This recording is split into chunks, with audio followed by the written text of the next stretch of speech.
Salut tout le monde, je vous souhaite la bienvenue dans cette vidéo. On va faire le Plan With Me du mois de mai. Je vous invite, si ça vous intéresse, de voir la vidéo que j'ai postée récemment, donc à propos de ma migration de ce bullet journal là à ce nouveau bullet journal là. Donc mon mois d'avril est là-dedans, le mois de mai est là-dedans. Ce que je peux vous proposer pour l'instant, c'est de revenir sur ce que j'ai fait donc pendant ce mois d'avril, de voir un petit peu ce qui a fonctionné, ce qui a un petit peu moins fonctionné, ce que je vais légèrement changer dans celui-ci ensuite, et puis peut-être repasser très rapidement sur donc le setup de l'année 2019 dans celui-ci. Mais bon, je pense que si vous avez vu essentiellement donc cette vidéo sur la migration, vous aurez vu ce qu'il y a à voir. Ouvrir ici dans ce mois d'avril, donc comme vous pouvez voir, c'était le thème des trèfles. Le printemps, tout ça, évidemment. Pour quoi vous dire, ça a été, comme vous pouvez voir, assez rempli, je dois dire. Cette double page était bien intéressante, puisque j'en avais fait qu'une seule les mois d'avant, enfin une fenêtre hollandaise comme ça, où c'est découpé. Moi, je peux vous montrer au mois de mars. Voilà, il y en avait qu'une. Ici, j'en avais fait deux. Donc pour avoir ici donc les collections habituelles de chaque mois, les lectures, les articles de blog, les achats et les moments marquants. Comme vous pouvez voir, les achats, c'est jamais vraiment très rempli. Ici, il y a tout ce qui concerne mon cycle de sommeil, que j'arrive pour l'instant à suivre. Cette version-là me convient plutôt bien. Et ici, c'est là où justement je voulais un petit peu changer, c'est que, donc comme j'avais ici cette partie-là qui est en fait la partie visible quand vous avez les Dutch Window, du coup ça me bloque cette partie-là de la page, et ça me donne un tableau donc pour mes préparations des vidéos YouTube. Ça me le rend un petit peu plus moins grand quoi. Et ça m'embêtait parce que justement j'aurais peut-être besoin d'un petit peu plus de place pour pouvoir noter les choses. Comme vous pouvez voir, peut-être cette page là c'est la seule où j'ai utilisé en fait un crayon à papier, un critérium pour écrire, parce que ça n'arrêtait pas de changer. Ce mois-ci ça a été un petit peu compliqué justement pour tout ce qui est préparation des vidéos, quand est-ce que j'allais enregistrer telle ou telle vidéo. Même il y a encore des choses qui vont sans doute changer, et ici la publication, pareil, ça dépend justement quand est-ce que je peux planifier les choses. Comme vous pouvez voir, la seule chose qui est écrit au stylo, c'était un live qu'on pensait faire en fait avec Flo quand elle était venue à la maison, mais finalement ça s'est pas fait pour une question d'emploi du temps. Mais bon, ce n'est que partie remise. Ici, comme d'habitude, le habit tracker. Comme vous pouvez voir, c'est plutôt pas mal. La seule chose que je regrette par rapport, je peux vous montrer à celui du mois de mars. Voilà, j'aimais bien ce côté-là avec les petits points, si vous voulez, qui entourent la date. Ici, c'est sympa, mais comme vous n'avez pas forcément de repères en ce qui concerne quel jour on est, contrairement à ici, vous avez le numéro des jours, du coup, des fois, c'est peut-être un petit peu moins évident au premier coup d'œil de savoir sur quel jour on est, quoi. Donc, c'était sympa, mais je pense que je vais retourner à ce layout-là, à cette disposition-là, même si je pense que écrire à la main tous les jours de la semaine, c'est un petit peu fastidieux, mais je préfère en fait cette visualisation-là plutôt que celle-là. Donc peut-être que je vais quand même garder l'espèce de cadre qui représente donc le mois, mais je pense que je vais quand même garder les chiffres des jours. Ici, c'est le mood tracker, donc j'aime bien cette disposition-là. Toujours assez facile, j'essaie de toujours avoir en fait un dessin assez facile à faire. Vous verrez pour le thème de ce mois-ci, enfin du mois de mai en tout cas.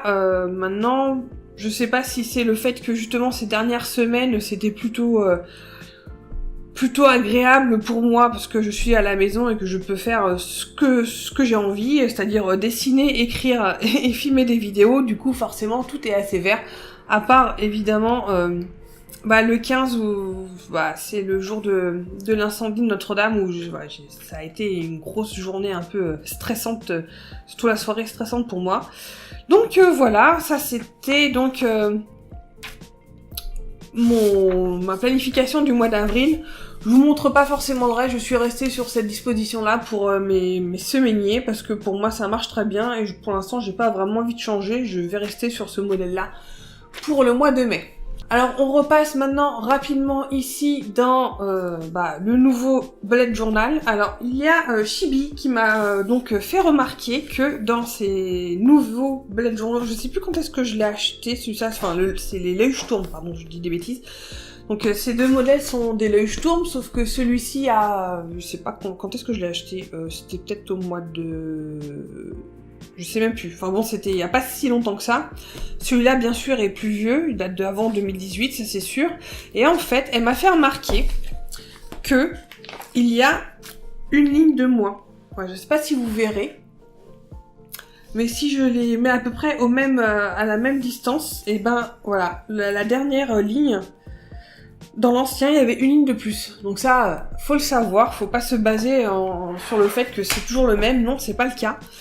Donc, faut juste l'avoir en tête. Donc, je vous repasse très rapidement la composition de mon bullet journal 2019, même si pour moi, il va commencer donc au mois de mai, ce nouveau-là. Donc, les clés, comme d'habitude. Ici, donc, c'est tout simplement le calendrier de toute l'année 2019. Ici, c'est la page des anniversaires complètement remplie. Le calendex qui commence à se remplir également. Parce que je crois que dans l'ancienne version que je vous avais montré, il était pas rempli encore. Les futurologues qui donc cette fois-ci sont en mode horizontaux. Et j'aime plutôt bien cette disposition. La seule chose que je regrette, en toute honnêteté, dans cette disposition-là, c'est que j'aurais dû garder en fait uniquement ce bleu gris. J'ai mis ce vert là et je pense que ça me gâche un peu tout. J'aurais vraiment dû rester sur du bleu et c'est tout. Les rendez-vous 2020, donc avec la première partie de l'année 2020 et la deuxième partie de l'année 2020. Ici, évidemment, on a la grille, donc qui concerne du coup ce bullet journal-là. Donc là, comme vous voyez, on a 37 carrés, je pense qu'avant, du coup, on en avait 38. Ici, ce sont les goals, les objectifs pour moi de l'année. Ici, le calendrier des factures, j'ai caché parce que c'est un peu personnel. Donc c'est tout ce qui concerne les factures qui arrivent de la maison, c'est-à-dire tous les impôts fonciers, les grosses factures qui sont pas forcément mensuelles comme Internet ou l'électricité ou tout ça, mais par exemple l'eau qui arrive 3 fois par an, quand est-ce que ça arrive ? Les impôts, quand est-ce qu'il faut y penser, la cuve de mazout, quand est-ce qu'il faut la remplir. En général, ça arrive à peu près toujours en même temps. Donc ça me permet d'avoir une meilleure visualisation de quand est-ce que ça arrive dans l'année. Parce que des fois, quand on l'a juste de manière virtuelle en tête, on se rend pas forcément compte de quand est-ce que ça arrive. Ici, donc c'est la page des films et des séries télé que j'aimerais regarder. Alors, c'est pas du tout rempli, en tout cas, c'est ceux qui sortent au cinéma, principalement les films, et que j'aimerais garder en tête pour justement quand ils ressortent en DVD, que je puisse à ce moment-là peut-être les acquérir et les regarder. Ici, ce sont les séries télé qui sont ou sorties, que j'ai vraiment très très envie de regarder, qu'il faut que je note dans un coin pour pas les oublier. La wishlist évidemment, qui est un peu wishlist générale. Là, comme vous pouvez voir, j'aimerais bien m'acheter un iPad Pro. C'est en cours de budgétisation, disons-nous. Tout ce qui est wishlist de livres, je le mettrai pas là-dedans puisque en fait j'ai un fichier Excel où il y a tout ça. Donc voilà, je préfère garder une wishlist un peu générale. Ici, donc on revient, donc c'est les paliers que je voudrais en fait. Donc je voudrais garder la date, donc que ce soit par rapport à mon côté artistique ou mon côté booktube. Et là, on a tout ce qui concerne mes chaînes YouTube et ici mes comptes Instagram. Donc pour l'instant, comme vous pouvez voir, c'est pas du tout encore rempli. Je suis censée mettre les dates si j'arrive à tel ou tel palier. Bon, c'est pas encore le cas. Et ici, on a la bibliothèque que je vais remplir au fur et à mesure. D'ailleurs, comme je viens de finir le livre que j'étais en train de lire, et ben c'est parti. Voilà, le premier, c'est noté. Et maintenant, je vous propose qu'on attaque le mois de mai. Et donc, comme vous pouvez voir, le mois de mai, ce sera le thème des ampoules. Voilà. Allez, on y va. Ok, alors c'est parti pour le mois de mai. Comme je vous ai dit, le thème de ce mois-ci, c'était les ampoules, tout simplement. Et vous allez voir, c'est pas bien compliqué. Voilà, j'ai fait des ampoules, en tout cas sur la page d'accueil, de tailles différentes et de formes différentes. Et c'est en fait surtout un thème qui va être autour du jaune et du gris. Donc ce sont vraiment ces deux couleurs-là que j'ai utilisées pendant toute la préparation de ce mois-ci. Donc c'est pas bien compliqué, je vous disais. Juste des ronds ou des pseudo-ronds, et puis le reste, voilà, il n'y a pas grand-chose, quoi. Donc comme d'habitude, sur cette page d'accueil, je mets le calendrier du mois précis, que vous voyez, j'ai toujours mis un petit peu, il n'est jamais très très bien centré. Franchement, pour ces trucs-là, je suis vraiment un petit peu à la ramasse. Bref, donc ensuite on passe au calendrier du mois en cours, donc toujours comme ça sur une page et demie, on va dire, avec cette Dutch Window. Je rajoute quelques ampoules ici à gauche, histoire d'animer des choses et de décorer du moins.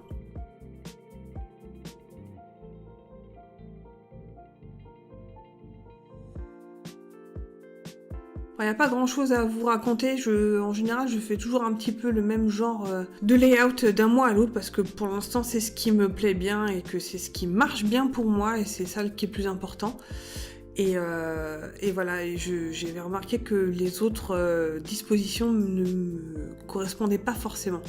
Donc là, ici, comme vous pouvez voir, je mets les espèces de collections qui sont habituelles dans mon bullet journal. Donc c'est-à-dire les lectures, les articles de blog, les achats que j'espère je vais pouvoir remplir ce mois-ci, et les moments marquants. Je rajoute ici, donc complètement à droite, un petit récapitulatif du mois avec les notes que je vais pouvoir rajouter. Je rajoute ici une petite ampoule comme d'habitude. Donc je fais juste en fait le filament à l'intérieur en jaune et le reste juste dessiné en termes de contour. Je garde ce mois-ci le snooze, c'est-à-dire cette espèce de slip tracker, on va dire. Et ce que vous voyez là que je fais donc en pointillé, c'est tout simplement... voilà, j'aimerais bien ne pas me coucher plus tard que ça et me réveiller plus tard que ça, même si en général je suis réveillée bien avant. Voilà, c'est juste pour avoir un repère si vous voulez. À droite, c'est la page de préparation pour mes vidéos YouTube. Donc cette fois-ci, j'ai pris une page entière et j'ai augmenté un petit peu les carrés et les tableaux sur les côtés, pour faire en sorte d'avoir un petit peu plus d'espace pour écrire. Je vous avoue, j'aurais bien aimé avoir un espace pour pouvoir prendre des notes sur le côté. Je verrai si j'en ai besoin pour ce mois-ci. Comme ça, peut-être que le mois prochain, je ferai finalement une double page de préparation et de publication. J'aurais pu faire une troisième colonne pour tout ce qui est montage, mais bon, comme je le fais en général dans la foulée, finalement, j'ai gardé deux tableaux. Voilà, pour le habit tracker, finalement, j'ai pas du tout fait comme j'avais dit dans la vidéo, enfin le début de cette vidéo. J'ai gardé en fait la forme du mois tel que vous pouvez le voir là en ce moment. J'ai pas rajouté les chiffres, en fait, les numéros des jours parce que je pense que ça aurait fait trop. Donc on verra après ce mois-ci si vraiment ça marche ou ça marche pas. Je verrai... Ou sinon, peut-être que je peux mettre des petits ronds au lieu de carrément noircir la page, en fait. Mais j'avoue que je sais pas, j'aime plutôt bien cette disposition comme ça, avec ces couleurs-là. Je trouve ça assez reposant. J'aime bien la combinaison du gris et du jaune. Ça, c'est plutôt cool. Alors, pour le le mood tracker, j'ai utilisé cette espèce de règle donc où il y a des rondes de différentes tailles. Ça m'a permis du coup de faire des ampoules rondes mais de tailles différentes en fonction des jours de la semaine. Donc il y en a des petites, il y en a des grandes. Mais en gros, ce que je compte faire, c'est donc vous allez voir, je vais juste dessiner avec un Staedtler, un fineliner très fin, le filament de chaque ampoule. Et en fait, ce que je vais faire, c'est que donc j'ai une gamme on va dire du jaune clair à du rouge orangé pour les jours où c'est le moins sympa. Et je vais juste en fait passer par-dessus le filament. Je vais pas, si vous voulez, remplir totalement l'ampoule. Voilà, c'est ce que je compte faire dans celui-là. Je pense que si ça vous intéresse, je vous montrerai en courant du mois de mai une petite photo sur mon Instagram pour vous montrer un petit peu à quoi ça ressemble. Mais je suis plutôt contente de cette page-là, elle est assez graphique, j'aime bien. Et je trouve que ça rend plutôt bien.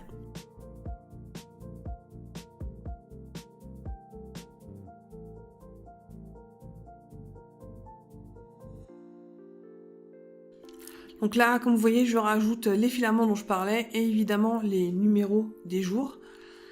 Et puis ensuite, donc je rajoute à la fin les couleurs qui vont servir donc pour ce mois-ci. Alors vous avez vu, j'ai un petit peu changé, il y avait un espèce de jaune fluo qui était un peu trop bof, donc du coup j'ai changé un petit peu les couleurs. Voilà, et comme d'habitude, pour mes semainiers, j'ai gardé toujours la même disposition parce que c'est celle qui me correspond le mieux pour l'instant. Donc